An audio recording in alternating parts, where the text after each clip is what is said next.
Éxodo capítulo 18.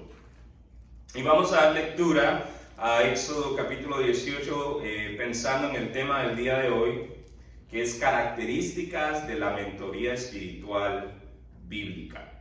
Características de la mentoría espiritual bíblica. Damos lectura al capítulo 18 del libro de Éxodo en su totalidad. Dice: oyó Jetro, sacerdote de Madián, suegro de Moisés, todas las cosas que Dios había hecho con Moisés y con Israel su pueblo, y cómo Jehová había sacado a Israel de Egipto. Y tomó Jetro, suegro de Moisés, a Séfora, la mujer de Moisés, después que él, es decir, después de que Moisés la envió, y a sus dos hijos. El uno se llamaba Gersón, porque dijo: forastero he sido en tierra ajena, y el otro se llamaba Eliezer, porque dijo: el Dios de mi padre me ayudó y me libró de la espada de Faraón. Y Jetro, el suegro de Moisés, con los hijos y mujer de éste, vino a Moisés en el desierto donde estaba acampando junto al monte de Dios. Y dijo a Moisés: yo, tu suegro Jetro, vengo a ti con tu mujer y sus dos hijos con ella. Y Moisés salió a recibir a su suegro, y se inclinó y lo besó. Y se preguntaron el uno al otro cómo estaban, y vinieron a la tienda. Y Moisés contó a su suegro todas las cosas que Jehová había hecho a Faraón y a los egipcios por amor de Israel, y todo el trabajo que habían pasado en el camino, y cómo los había librado Jehová. Y se alegró Jetro de todo el bien que Jehová había hecho a Israel, al haberlo librado de mano de los egipcios. Y Jetro dijo: bendito sea Jehová, que os libró de la mano de los egipcios y de la mano de Faraón, y que libró al pueblo de la mano de los egipcios. Ahora conozco que Jehová es más grande que todos los dioses, porque en lo que se ensoberbecieron prevaleció contra ellos. Y tomó Jetro, suegro de Moisés, holocaustos y sacrificios para Dios. Y vino Aarón y todos los ancianos de Israel para comer con él, suegro de Moisés, delante de Dios. Versículo 13. Aconteció que al día siguiente se sentó Moisés a juzgar al pueblo, y el pueblo estuvo delante de Moisés desde la mañana hasta la tarde. Viendo el suegro de Moisés todo lo que él hacía con el pueblo, dijo: ¿qué es esto que haces tú con el pueblo? ¿Por qué te sientas tú solo? Y todo el pueblo está delante de ti desde la mañana hasta la tarde. Y Moisés respondió a su suegro: porque el pueblo viene a mí para consultar a Dios. Cuando tienen asuntos, vienen a mí, y yo juzgo entre el uno y el otro, y declaro las ordenanzas de Dios y sus leyes. Entonces el suegro de Moisés le dijo: no está bien lo que haces. Desfallecerás del todo tú, y también este pueblo que está contigo, porque el trabajo es demasiado pesado para ti. No podrás hacerlo tú solo. Oye ahora mi voz, yo te aconsejaré, y Dios estará contigo. Está tú por el pueblo delante de Dios, y somete tú los asuntos a Dios, y enseña a ellos las ordenanzas y las leyes, y muéstrales el camino por donde deben andar, y lo que han de hacer. Además, escoge tú de entre todo el pueblo varones de virtud, temerosos de Dios, varones de verdad que aborrezcan la avaricia, y ponlos sobre el pueblo por jefes de millares, de centenas, y de 50 y de 10. Ellos juzgarán al pueblo en todo tiempo, y todo asunto grave traerán a ti, y ellos juzgarán todo asunto pequeño. Así aliviarás la carga sobre de ti, y la llevarán ellos contigo. Si esto hicieres, y Dios te lo mandare, tú podrás sostenerte, y también todo este pueblo irá en paz a su lugar. Y oyó Moisés la voz de su suegro e hizo todo lo que dijo. Escogió Moisés varones de virtud de entre todo Israel, y los puso por jefes sobre el pueblo, sobre 1000, sobre 100, sobre 50 y sobre 10. Y juzgaban al pueblo en todo tiempo. El asunto difícil lo traían a Moisés, y ellos juzgaban todo asunto pequeño. Y despidió Moisés a su suegro, y éste se fue a su tierra. Para nuestra reflexión bíblica de hoy vamos a estar contemplando el primer estudio en una nueva serie de temas. Acabamos de concluir una serie de temas en base a la tentación. Y esta nueva serie de temas se trata del llamado a invertir en otros, de modo de edificarnos unos a otros espiritualmente, animándonos y equipándonos mutuamente para caminar conforme al corazón de Dios. Es una unidad que trata acerca de la mentoría, de relaciones de mentoría. Con este fin en mente, a lo largo de esta unidad, vamos a considerar varios ejemplos de relaciones de mentoría que encontramos en las Escrituras al pensar en varios pares de personas, por ejemplo, Jetro y Moisés, de los cuales acabamos de leer. También vamos a estudiar acerca de Moisés y Josué, acerca de Elí y Samuel, acerca de Mardoqueo y Esther, acerca de Bernabé y Pablo y acerca de Pablo y Timoteo. El día de hoy vamos a dar inicio a la unidad a considerar algunas características de una relación de mentoría espiritual al reflexionar en la relación entre Jetro y Moisés.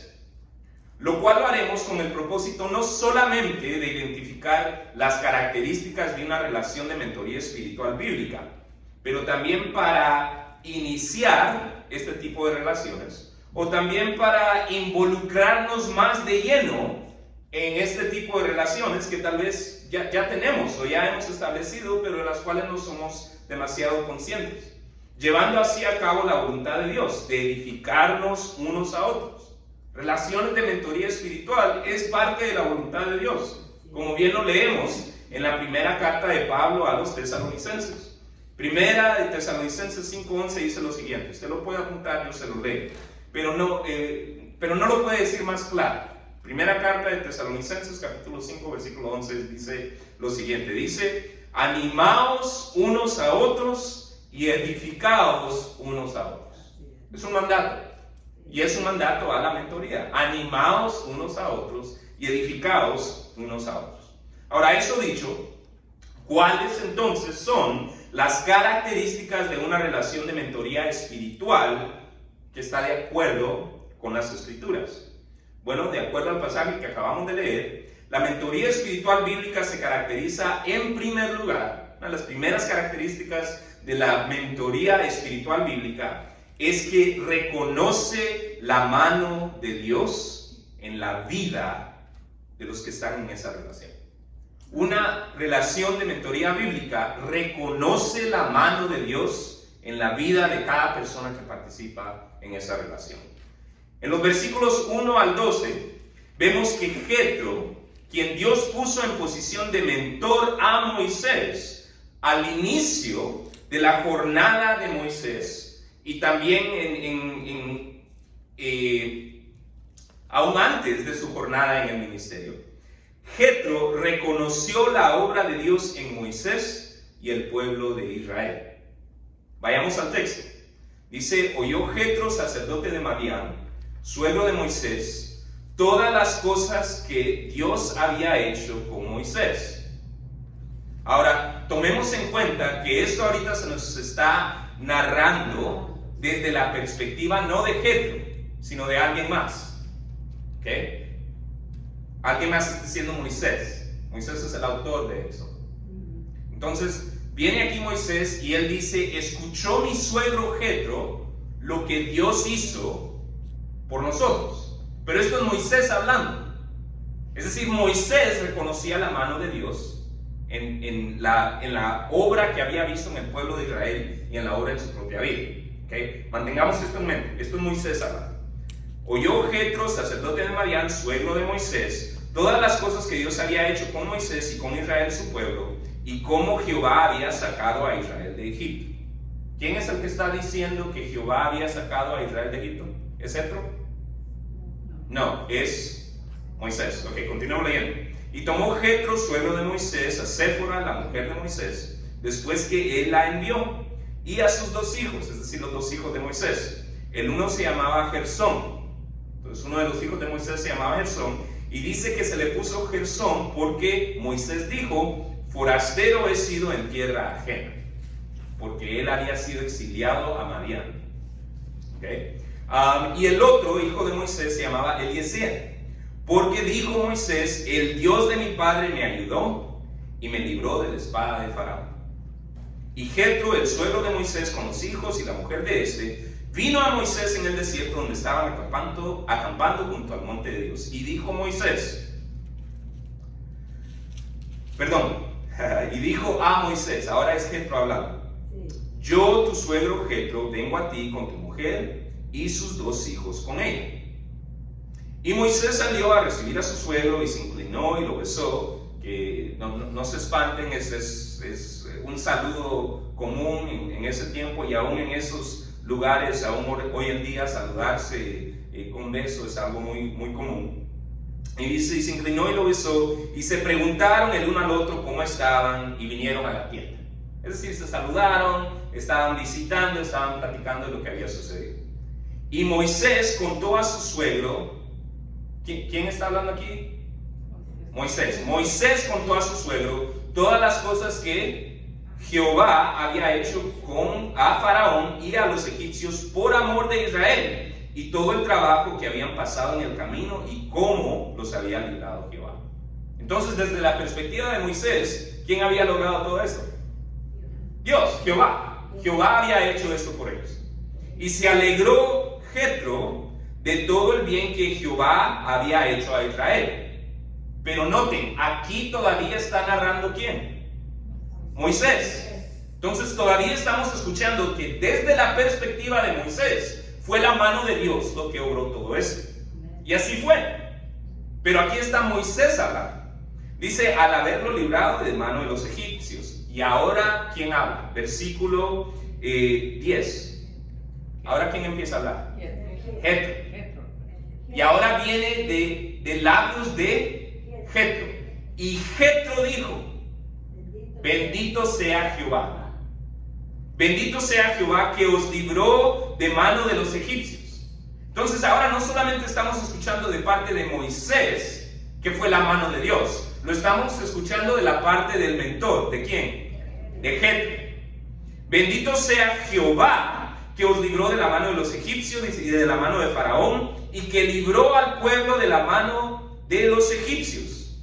Continúa Jetro hablando: ahora conozco que Jehová es más grande que todos los dioses, porque en lo que se ensoberbecieron prevaleció contra ellos. Y tomó Jetro, suegro de Moisés, holocaustos y sacrificios para Dios, es decir, trajo ofrendas. Y vino Aarón y todos los ancianos de Israel para comer con él, con el suegro de Moisés, esto es Jetro, delante de Dios. Mire, interesantemente, al escuchar nombres de grandes personajes como Moisés, muchos de nosotros tal vez formamos una imagen mental de una persona ya logradita, ya entera, completamente desarrollada, sin nada que aprender y mucho que enseñar. Sin embargo, al estudiar bien las Escrituras, vemos que aún hombres usados poderosamente por Dios, como el mismo Moisés, fueron edificados por relaciones de mentoría y de mentoría espiritual, que como primer característica tienen que reconocen la mano de Dios en la vida.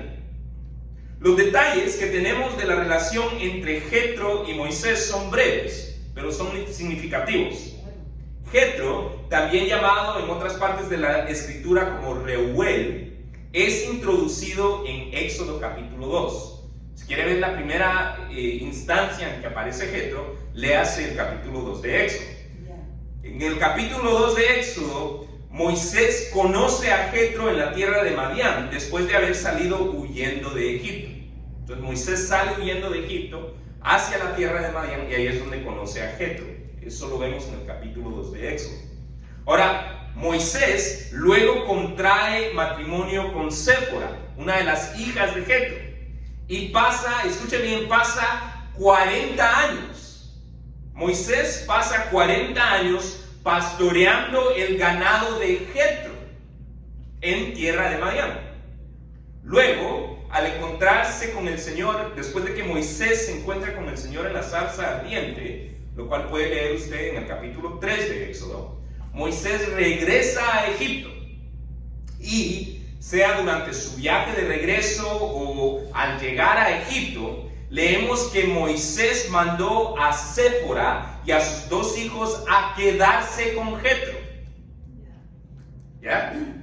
¿Captamos lo que está sucediendo? Moisés sale huyendo de Egipto y se encuentra con esta persona llamada Jetro. Se casa con una de sus hijas.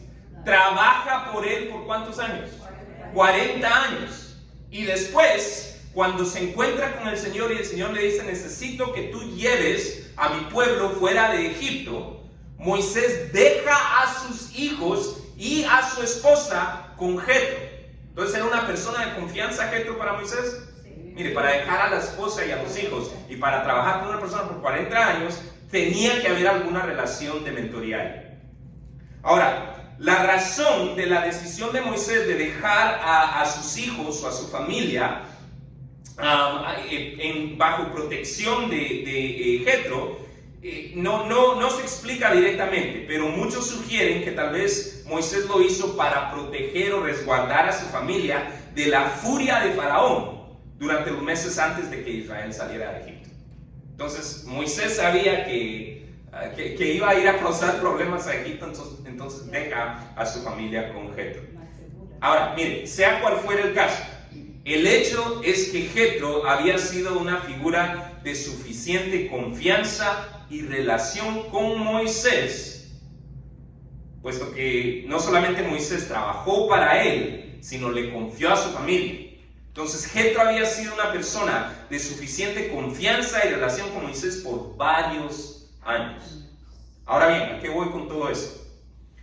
Mire, en adición a enfatizar que aún el mismo Moisés tuvo personas que entablaron en una relación de mentoría con él en términos laborales y familiares, deseo enfatizar que la relación de mentoría entre Jetro y Moisés también tomó una dimensión espiritual, de la cual acabamos de leer en estos primeros 12 versículos.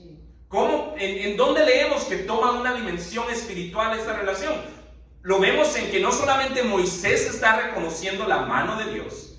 Leímos varias expresiones en que Moisés dice, Jehová sacó a Israel. Jehová obró esto, Jehová hizo aquello. No solamente lo escuchamos de labios de Moisés, lo escuchamos de labios de ¿quién? De Jetro. Escuchamos de labios de Jetro, Jehová, el Señor, con brazo poderoso, resguardó a Israel, guardó a Israel, sacó a Israel de debajo del yugo de la mano de Egipto. Entonces, la relación entre Jetro y Moisés también toma una dimensión espiritual que se caracteriza por reconocer la mano de Dios en la vida, tanto de Moisés como del pueblo de Israel. Ahora, el capítulo 18 de Éxodo nos narra eventos que suceden después de la salida de Israel de Egipto. Después de esas maravillas que tal vez ha visto en las películas, o de las cuales ha escuchado, o de las que bien ha leído. Después de las plagas, después de que se abre el Mar Rojo, ahí es donde cae el capítulo 18. Después de todos esos eventos, que si lo resumimos, tratan acerca de la salida de una gran cantidad de gente de un poder mundial. Egipcio era un poder mundial. En el mundo antiguo, Egipcio era una potencia mundial. Y lo que leemos es la salida de una gran cantidad de gente de esa potencia mundial. En términos políticos, estos eventos son una narrativa de un exitoso movimiento de independencia compuesto de una gran multitud de personas. Sin embargo, lo que vemos en el lenguaje utilizado por Jetro, que era el mentor, no es una interpretación política de dichos eventos, que menciona alguna cualidad o destreza de liderazgo poseído por Moisés. Y no porque Moisés no tuviera destrezas de liderazgo. Al fin y al cabo, Moisés había crecido y había sido entrenado en la casa del mismo faraón. Moisés tenía entrenamiento político. Moisés tenía entrenamiento de administración. Y a pesar de todo eso, no leemos de parte de Jetro, wow, mira lo que tú has hecho con todas estas personas. ¿Qué es lo que leemos en el lenguaje que utiliza Jetro? Jehová hizo esto. Un reconocimiento de la mano de Dios en la vida de Moisés y el pueblo. Este reconocimiento de la mano de Dios en la vida de Moisés e Israel también lo vemos en el acto de adoración que concluye en el versículo 12. Leamos otra vez el versículo 12. Dice: y tomó Jetro, suegro de Moisés, holocaustos y sacrificios. ¿Para quién? Para Dios. Y vino Aarón y todos los ancianos de Israel para comer con el suegro de Moisés delante de Dios. Ahora, ¿por qué hace eso Jetro? Porque reconoció la mano de Dios en la vida de Moisés. Ahora, ¿cuál es la aplicación para nosotros? La cultura en la que vivimos actualmente no es ajena a la idea de mentoría. Se escucha de mentoría por todos lados, en sitios de trabajo, en ámbitos educativos, en todos lados se escucha de la mentoría. Sin embargo, en cuanto a la mentoría, la cultura y sociedad actual difiere a la mentoría espiritual bíblica, puesto que la cultura y sociedad actual busca edificar a las personas en base a la obra de ellos mismos. La mentoría de la sociedad y cultura actual busca edificar a la gente en base a los esfuerzos de la gente que está siendo mentorizada.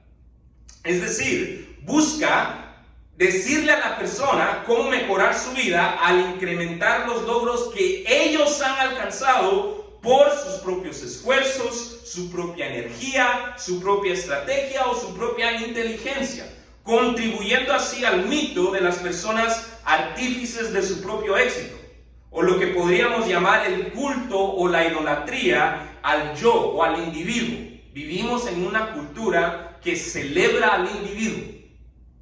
Los Estados Unidos de América fue fundada bajo una filosofía individualista que rinde culto al individuo, a lo que el individuo puede hacer si se esmera mucho. Ese es el sueño americano. Si trabajas y te esmeras bastante, puedes lograr lo que tú quieras por tus propios esfuerzos, por el mérito de quien tú eres como persona. Y eso no es lo que enseña el Evangelio. En el Evangelio leemos que lo que tenemos lo tenemos por gracia de Dios y que la salvación misma de nuestras almas no es porque seamos buenas personas, sino es porque depositamos nuestra fe en Jesús, quien pudo vivir la vida perfectamente y puso en nosotros lo que Él ganó por nosotros. Eso es lo que narra el Evangelio. Ahora, esto de mentorizar a las personas en base a lo que ellos pueden lograr por sí mismos está intrínsecamente tejido en el pensamiento de la sociedad y la cultura actual. Por el contrario, lo que vemos en la mentoría espiritual bíblica es que esta busca primeramente reconocer la obra de Dios en nuestras vidas.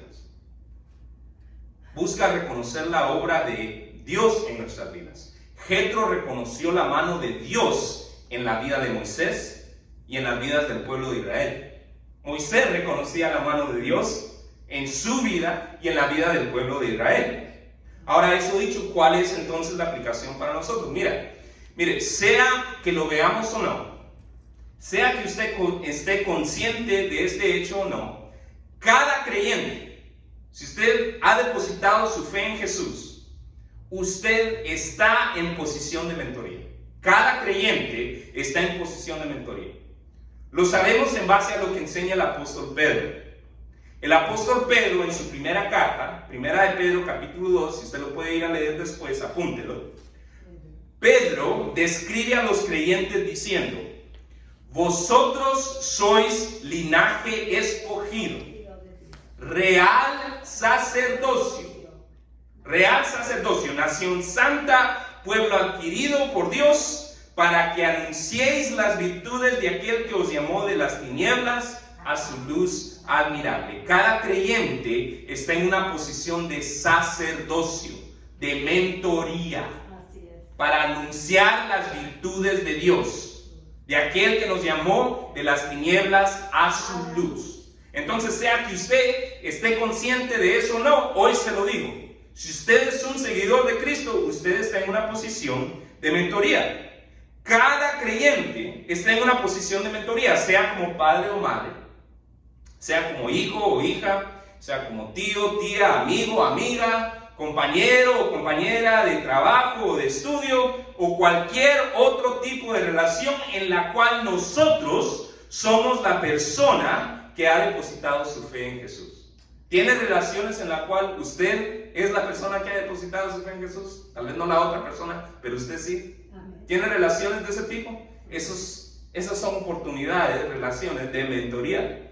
Con esto en mente, la aplicación para nosotros como mentores es que si deseamos desarrollar nuestra posición de mentoría espiritual bíblicamente, debemos de buscar reconocer la mano de Dios en la vida de aquellos a quienes mentorizamos o asesoramos. Entonces, ¿cuál es la aplicación? Hay que orar. Hay que orar. Señor, abre mis ojos. Señor, inclina mi corazón para observar la mano de Dios en la vida de aquellos con los que me relaciono. Señor, permite que yo pueda ver lo que está sucediendo en la vida de aquellos con los que me relaciono a través del lente de la mano tuya. Que pueda yo ver la mano tuya en las vidas de aquellos con los que me relaciono. Y no solamente pedirle al Señor que nos abra los ojos, pero también que abra nuestra boca para hacérselos a ellos saber en conversación. Sí, es que el hecho de que tú tengas un nuevo trabajo no es porque tú tienes un nuevo trabajo, es porque el Señor te lo otorgó. El hecho que hayas logrado esto o aquello no es que el Señor en su gracia, para llamarte cerca de Él, te ha otorgado estas cosas. Toda buena dádiva, dice la Escritura, viene de parte de Dios. Entonces oremos que el Señor abra nuestros ojos y abra nuestra boca para cuando tenemos conversaciones ir haciéndole conciencia a aquellos con los que tenemos conversaciones de que lo que está sucediendo en su vida viene por mano de Dios, que viene por mano de Dios. Ahora, por otro lado, este principio también nos debe servir de prueba cuando buscamos asesoría. ¿Se encuentra en necesidad de consejo en cuanto a cualquier aspecto de la vida? ¿Desea ser asesorado o que le den consejo? Mire, ponga atención, preste atención a quién usted permite que dé consejo a su vida. Es importante tener cuidado de quién nos está aconsejando. Y busque a aquellos que reconocen la obra de Dios en su vida. Busque a aquellos que cuando usted le dice, sí, el Señor hizo esto, que no le digan, sí, tú hiciste eso. ¿Me explico? Que sean personas que reconocen la mano de Dios en su vida, en vez de aquellos que a pesar de tener buenas intenciones, no digo que otras relaciones de mentoría no tengan buenas intenciones, pero el hecho es que vivimos en una sociedad que ha sido construida bajo la filosofía y el pensamiento de lo que el individuo puede lograr por sus propios esfuerzos. Y eso es contrario a lo que vemos en el Evangelio. En el Evangelio vemos que no podemos ganar el favor de Dios por nuestros propios esfuerzos. Lo ganamos por depositar nuestra fe en Jesús, que ya completó la obra por nosotros. Entonces, busque a aquellos que den la mano de Dios en su vida, en vez de aquellos que a pesar de tener buenas intenciones, tal vez van a terminar solo llevándolo por el camino de la idolatría a usted mismo y a sus esfuerzos. En segundo lugar, vemos que la mentoría espiritual bíblica no solamente se caracteriza por ver la mano de Dios en la vida, pero se caracteriza por buscar el bienestar de otros en el servicio de Dios. La mentoría espiritual bíblica se caracteriza por buscar el bienestar de aquel que está siendo mentorizado. Y en particular, buscar el bienestar de esta persona en servicio a Dios. En los versículos 13 al 18, vemos que Jetro demuestra un interés genuino en el bienestar de Moisés y el pueblo. Vayamos al texto, versículo 13. Aconteció que al día siguiente se sentó Moisés a juzgar al pueblo, y el pueblo estuvo delante de Moisés, ¿cuánto tiempo? Desde la mañana hasta la tarde. todo el día. Todo el día. ¿Ok? Figúrese usted la oficina de DMV, figúrese usted la oficina de Seguros Sociales. Gente parada afuera desde la mañana hasta la noche. Pero el problema es que no estaban viendo a varios clerks y que habían varias oficinas. Solo estaba Moisés para todo el pueblo. Versículo 14. Viendo el suegro de Moisés, ¿cuánto? Todo. Versículo 14. Viendo el suegro de Moisés todo lo que él hacía con el pueblo, dijo: ¿qué es esto que haces tú con el pueblo? ¿Por qué te sientas tú solo y todo el pueblo está delante de ti desde la mañana hasta la tarde? Y Moisés respondió a su suegro: bueno, porque el pueblo viene a mí para consultar a Dios. Cuando tienen asuntos, vienen a mí, y yo juzgo entre el uno y el otro y declaro las ordenanzas de Dios y sus leyes. Ahora, ¿qué le parece a ustedes a respuesta? ¿Está haciendo algo malo Moisés? No. Ok, pero leemos en el versículo 17, dice: entonces el suegro de Moisés le dijo que no está bien lo que hace. Ok, entonces hay que prestar mucha atención, hay que tener cuidado cómo interpretamos esa frase. Ok, porque lea lo que dice después Jetro. Entonces el suegro de Moisés le dijo: no está bien lo que haces. Versículo 18, ¿qué? Desfallecerás del todo tú y también este pueblo que está contigo, porque el trabajo es demasiado pesado para ti. No podrás hacerlo tú solo. Mire, interesantemente, al leer este pasaje, muchos tal vez prestan atención a lo cortante, a lo directo que parece la frase: no está bien lo que haces. Es como un shock, ¿no? No está bien lo que haces. Y muchos la consideran modelo de comunicación directa. Y ahora bien, mire, no hay nada de malo con la comunicación directa. Sin embargo, creo que una consideración demasiado simple de esta interacción puede obrar más daño que bien en el contexto de mentoría. ¿A qué me refiero? A que si consideramos la frase "no está bien lo que haces" ausente tanto de su contexto en el pasaje como de sus particulares lingüísticas, existe la posibilidad que pensemos equivocadamente que una buena relación de mentoría se caracteriza por pasarle diciendo a las personas que asesoramos: no está bien lo que haces. Si no prestamos atención a cómo Jetro utiliza esa frase, vamos a salir de aquí pensando: bueno, entonces para ser un buen mentor tengo que pasarme la vida diciendo: no está bien lo que haces, no está bien lo que haces, no está bien lo que haces. Y ese no es el caso. Ese no es el caso. Mire, pasarse diciéndole a la gente: no está bien lo que hace, es más que una receta para la edificación, termina siendo una receta para el desánimo y para el resentimiento. El apóstol Pablo, en su carta a los Colosenses, esto también lo puede apuntar y lo puede leer después, Colosenses capítulo 3, el apóstol Pablo exhorta a la iglesia en Colosa diciendo lo siguiente, dice: padres, no exasperéis a vuestros hijos para que no se desalienten. Si nos pasamos exasperando a la gente: no está bien lo que haces, no está bien lo que haces, no está bien lo que haces, lo que va a suceder es el desánimo y el resentimiento. Los vamos a enfadar. Esa es la traducción, esa es la nueva traducción mexicana. Padres, no enfaden a sus hijos para que no se desalienten. Mire, entonces, ¿cómo hemos de entender esta frase entonces? ¿Por qué usa Jetro: no está bien lo que haces? Mire, hay que entenderla como lo que es una expresión de interés genuino de Jetro en el bienestar de Moisés. ¿Y cómo es eso? Porque, en primer lugar, la frase "no está bien lo que haces" se encuentra como una transición entre dos componentes que expresan un interés genuino de Jetro en el bienestar de Moisés. Esa frase no existe en aislamiento, existe como una transición entre dos cosas que muestran un interés genuino de Jetro para con Moisés. ¿Cuáles son? Bueno, la primera es una observación activa. Jetro estaba observando activamente a Moisés. En los versículos 13 y 14 vemos que Jetro practica una observación activa de Moisés. Vayamos al texto. Aconteció que al día siguiente se sentó Moisés a juzgar al pueblo, y el pueblo estuvo delante de Moisés desde la mañana hasta la tarde. Versículo 14, ¿qué dice? ¿Cuál es la primera palabra ahí? Viendo, observando.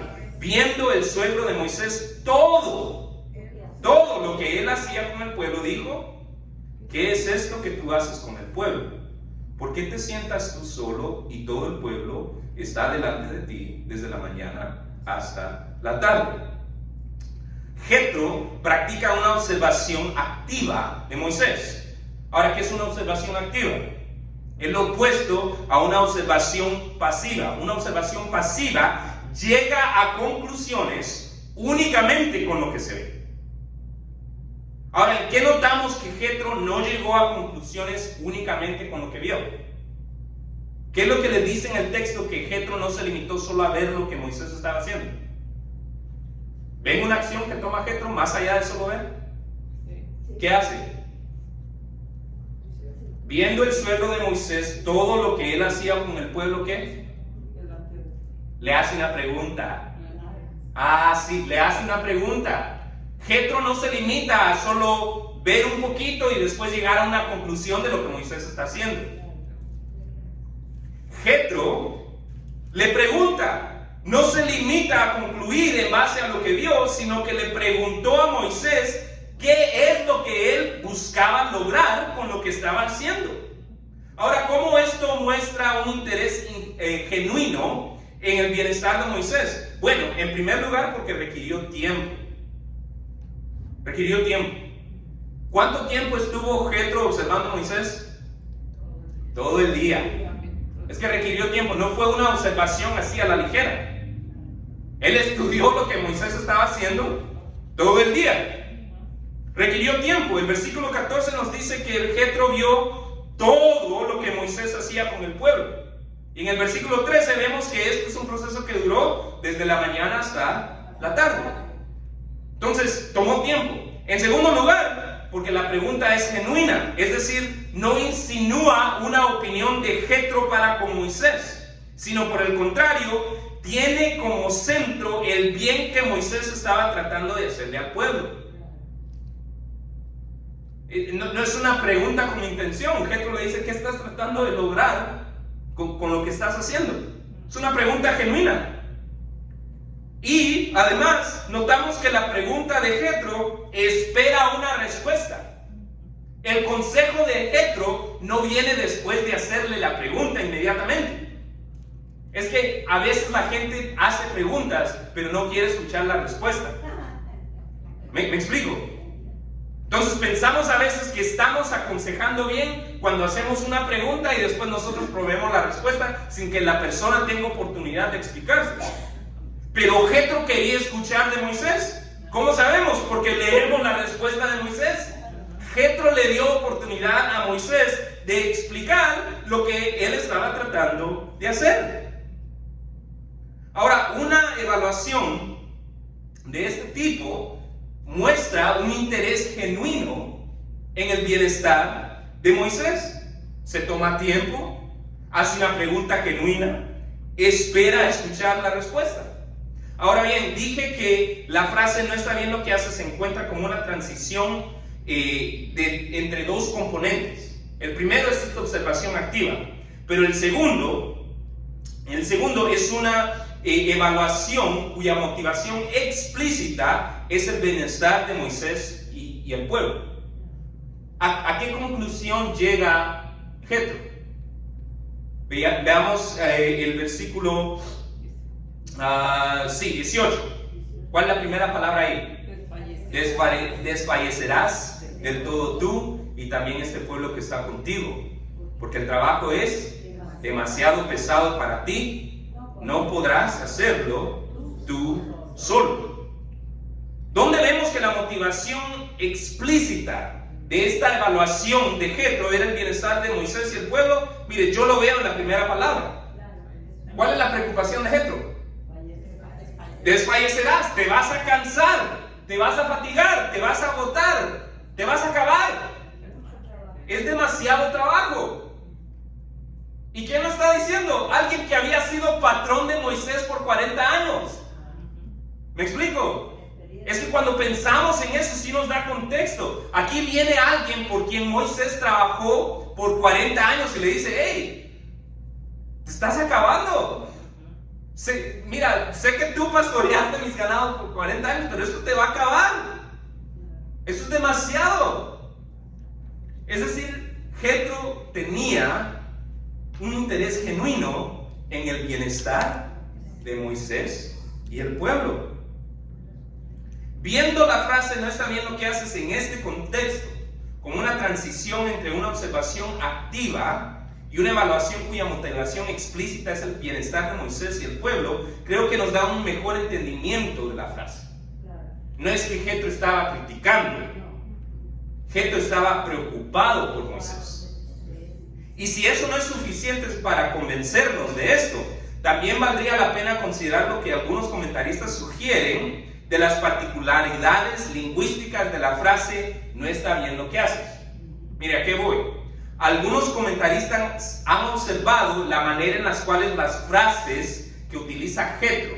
Jethro habla en el versículo 10. Dice: "Bendito sea Jehová, que os libró de la mano de los egipcios y de la mano de Faraón, y que libró al pueblo de la mano de los egipcios.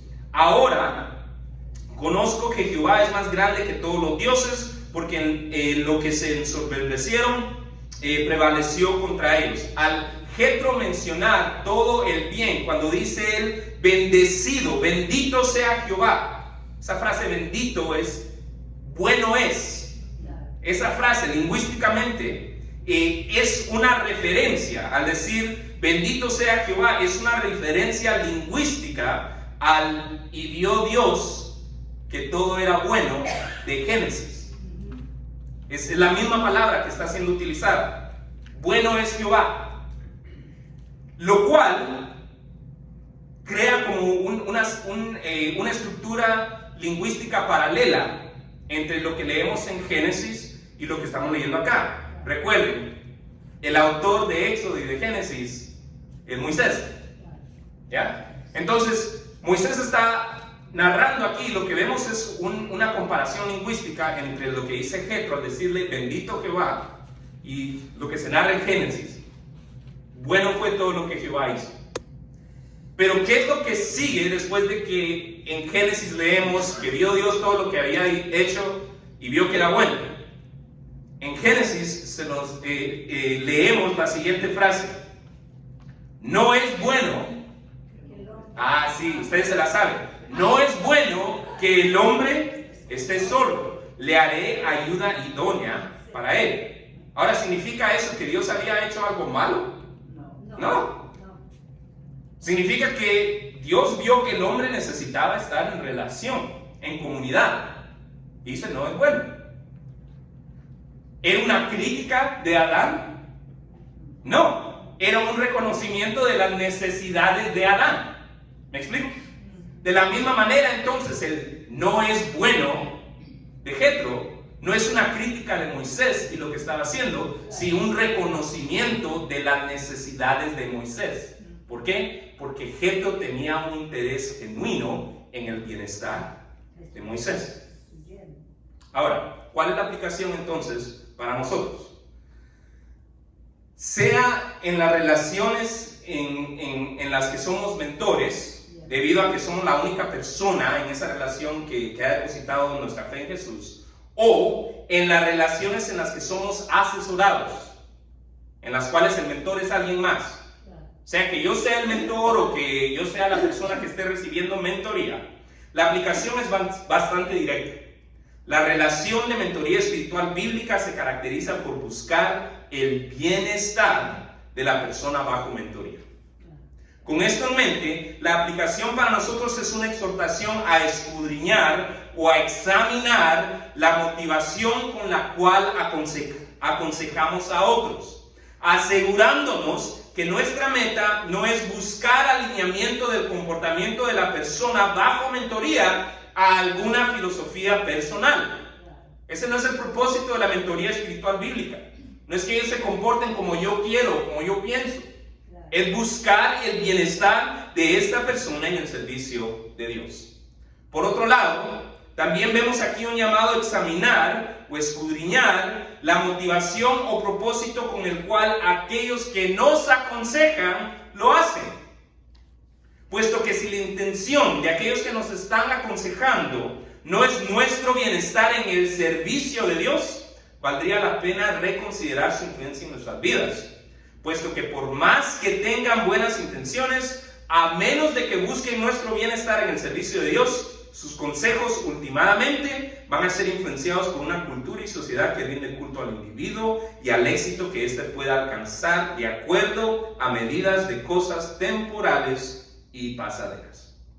En tercer y último lugar, de acuerdo a este pasaje, la mentoría espiritual no solamente se caracteriza por reconocer la mano de Dios en la vida, no solamente se caracteriza por buscar el bienestar de la persona que está siendo mentorizada, pero se caracteriza por animar a emprender soluciones de acuerdo a la voluntad de Dios. La mentoría espiritual bíblica se caracteriza también por animar a emprender soluciones de acuerdo a la voluntad de Dios.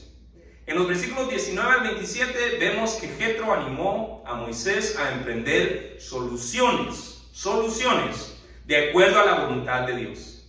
Es decir, el capítulo no termina con el versículo 18. ¿Cómo termina el versículo 18? Desfallecerás del todo tú y también este pueblo que está contigo, porque el trabajo es demasiado pesado para ti, no podrás hacerlo tú solo, punto. ¿Termina ahí la interacción entre Jetro y Moisés? No, pero muchas veces así termina el consejo que nosotros damos o que nos dan. No está bien lo que haces, todo esto malo te va a pasar, bye. Ese no es un buen consejo. Y no es un consejo de acuerdo al patrón bíblico que vemos. De acuerdo al patrón bíblico que vemos, un buen consejo no solamente reconoce la mano de Dios en la vida, no solamente busca el bienestar de la persona, pero sugiere soluciones de acuerdo a la voluntad de Dios. Y es lo que vemos. Es que no para aquí Jetro solo diciéndole, te va a ir mal. Versículo 19 dice, oye ahora mi voz, yo te aconsejaré. ¿Y qué dice? Dios estará contigo. Está tú por el pueblo delante de Dios. Sigue haciendo eso. Y somete tú los asuntos a Dios. Y enseña a ellos las ordenanzas y las leyes y muéstrales el camino por donde debe andar y lo que han de hacer. Pero versículo 21, ¿qué dice? Pero además, escoge tú de entre todo el pueblo varones de virtud. Lea la siguiente frase. Temerosos de Dios, varones de verdad que aborrezcan la avaricia, y ponlos sobre el pueblo por jefes de millares, de centenas, de 50 y de 10. Ellos juzgarán al pueblo en todo tiempo, y todo asunto grave lo traerán a ti, y ellos juzgarán todo asunto pequeño. Así aliviarás la carga de sobre ti y la llevarán ellos contigo. Si esto hicieres, mire, note la siguiente frase. Si esto hicieres, ¿qué? Y Dios te lo mandare. Si esto hicieres y Dios te lo mandare, tú podrás sostenerte, y también todo este pueblo irá en paz a su lugar. Y oyó Moisés la voz de su suegro e hizo todo lo que dijo. Escogió Moisés varones de virtud de entre todo Israel y los puso por jefes sobre el pueblo, sobre 1000, sobre 100, sobre 50 y sobre 10, y juzgaban al pueblo en todo tiempo. El asunto difícil lo traían a Moisés y ellos juzgaban todo asunto pequeño. Y despidió Moisés a su suegro y este se fue a su tierra. Miren, interesantemente muchos se enfocan en lo astuto, en términos administrativos, de la sugerencia de Jetro para con Moisés. Porque es una sugerencia astuta, ¿no? Es delegar responsabilidad. Y no están equivocados. El modelo de delegar responsabilidad se ve por todos lados en la sociedad actual. Se puede ver en el ejército. En el ejército hay estructura así. Se puede ver en la corte. Hay cortes menores, cortes mayores, corte suprema. se puede ver en organizaciones educativas, se puede ver en el comercio, se puede ver por todos lados. Sin embargo, la manera en la cual Jethro provee esta sugerencia está completamente saturada con referencias a la voluntad y devoción de Dios. Es decir, Jethro no solo le da la sugerencia sin mencionar la mano de Dios, sin mencionar la voluntad de Dios. Su sugerencia de solución viene saturada de referencias a la devoción y a la mano de Dios. ¿Dónde lo vemos? Lo vemos en frases como en el versículo 19. ¿Qué dice el versículo 19? Dice, oye mi voz, yo te aconsejaré. ¿Y qué dice la próxima frase? Y Dios estará contigo. Lo vemos con el hecho de que Jethro le dice a Moisés que debía seguir haciendo lo que estaba haciendo. Debía seguir sirviendo al pueblo, al presentarse a Dios por ellos y al enseñarle la voluntad de Dios. Dice el versículo 19, está tú por el pueblo delante de Dios. Sigue haciendo eso. Continúa tu devoción a Dios. Somete tú los asuntos a Dios. Y enseña a ellos las ordenanzas y las leyes y muéstrales el camino por donde deben andar y lo que deben hacer. Lo vemos cuando él se lo está explicando. Lo vemos en el hecho de que cuando Jethro le sugiere a Moisés el tipo de personas que él debía buscar para ayudarle. Miren la descripción de estas personas, versículo 21. Además, escoge tú de entre todo el pueblo varones de virtud. ¿Cómo define varones de virtud? Temerosos de Dios. Temerosos de Dios, varones de verdad que aborrezcan la avaricia, y ponlos sobre el pueblo por jefes de millares, de centenas, de 50 y de 10. Y finalmente lo vemos en el versículo 23, cuando Jethro le dice, lea el versículo 23, si esto hicieres, ¿y qué dice? Y Dios te lo mandare, y Dios te lo mandare, tú podrás sostenerte y también todo este pueblo irá en paz a su lugar. Todo esto muestra que Jethro no le estaba diciendo a Moisés, haz esto porque yo sé que es la solución a todos tus problemas. Sino Jethro más bien le estaba diciendo, considera esta solución. Considera esta solución de acuerdo a la voluntad de Dios. Y si te parece que es la voluntad de Dios, emplea lo que te digo. Haz lo que te digo, pero también hazlo con el apoyo de Dios. Con hombres de virtud temerosos de Dios. Hazlo con el apoyo de Dios. No solo al continuar sirviendo al pueblo, sino al buscar apoyo de personas piadosas. En otras palabras, vemos aquí una relación de mentoría en la cual el mentor no tenía ningún deseo. Jethro no tenía ningún deseo de usurpar o minimizar la responsabilidad de la persona recibiendo su mentoría. ¿La responsabilidad de qué? De buscar al Dios vivo como su fuente principal de dirección. Jethro le dice, esta es mi sugerencia, pero busca tú la voluntad de Dios. Jethro animó a Moisés a intentar soluciones concretas sin quitarle a Moisés la responsabilidad de continuar buscando al Señor.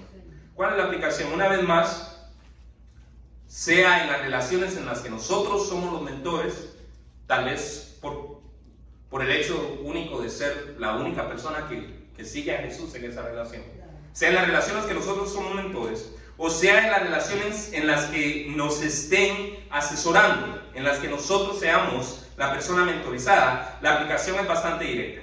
La relación de mentoría espiritual bíblica se caracteriza por animar a emprender soluciones. ¿Okay? No solamente dice, te va a ir mal. Dice, mire, creo que esta sería una mejor manera. Pero lo hace sin quitarle al que está recibiendo mentoría la responsabilidad de últimamente buscar dirección y cercanía de Dios. Nosotros como mentores podemos ofrecer sugerencias, pero al fin y al cabo la persona tiene la responsabilidad de buscar la voluntad de Dios. Con esto en mente, la aplicación para nosotros es una exhortación a escudriñar o a examinar nuestro método de aconsejar a otros, asegurándonos que cuando aconsejamos a otros lo hagamos como vemos el patrón acá, lo hagamos viendo la mano de Dios en esa persona, lo hagamos pensando en el bienestar de esa persona, lo hagamos sugiriendo soluciones, pero sin quitarle la responsabilidad de buscar la voluntad y dirección de Dios. La responsabilidad de pesarlas a la luz de la voluntad de Dios para sus vidas. Por otro lado, también vemos aquí un llamado a examinar o a escudriñar la manera en que aquellos que nos aconsejan lo hacen.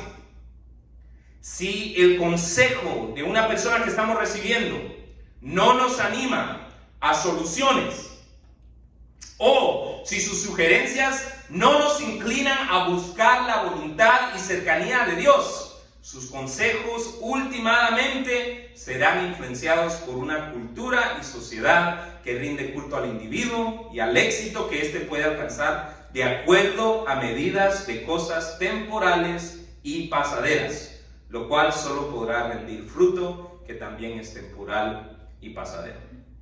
El pasaje de hoy nos anima a considerar las características de una relación de mentoría espiritual bíblica, de modo de examinar y escudriñar nuestras relaciones de mentoría, sea que nosotros seamos los mentores o las personas recibiendo la mentoría. Para aquellos de nosotros que ya somos seguidores de Jesús, les invito a que dejen que este pasaje los inspire a examinar y a escudriñar sus relaciones de mentoría, sea que estemos en el rol de mentor o que estemos en el rol de la persona recibiendo mentoría, asegurándonos de tres cosas: que el consejo que demos o que recibamos, en primer lugar, reconozca la obra de Dios, la mano de Dios en la vida de la persona que está recibiendo el consejo. En segundo lugar, asegurándonos que cualquier consejo que damos o recibimos busque genuinamente el bienestar de la persona recibiendo el consejo y el bienestar de ellos en el servicio de Dios. Y en tercer lugar, buscar que cualquier consejo que demos o que recibamos anime a emprender soluciones. No solo se trata de decirle todo te va a ir mal. Hay que ofrecer soluciones, pero sin usurpar, sin quitar la responsabilidad de buscar dirección y cercanía a Dios. Si hacemos esto de esta manera, vamos a poder, dentro de la mano de Dios y voluntad de Dios, ver que se cumpla en nosotros las palabras de Jetro que se cumplieron en Moisés. ¿Okay? ¿Cuáles fueron las palabras de Jetro a Moisés? Dice: si esto hicieres, si Dios te lo mandare, tú podrás, ¿qué? Sostenerte. Versículo 23: si esto hicieres y Dios te lo mandare, tú podrás sostenerte. Y también todo este pueblo irá en paz a su lugar. ¿Cuál es el pueblo? ¿Cuál es el pueblo que Dios ha puesto en sus manos? ¿Cuáles son aquellos que Dios ha puesto a su cuidado? ¿Qué familiares, qué amistades, qué compañeros de trabajo o estudio ha puesto el Señor a su cuidado? ¿Desea guiarlos a su lugar en paz? Entablemos entonces en relaciones de mentoría espiritual que se conforman al patrón bíblico del cual acabamos de estudiar hoy. Oremos.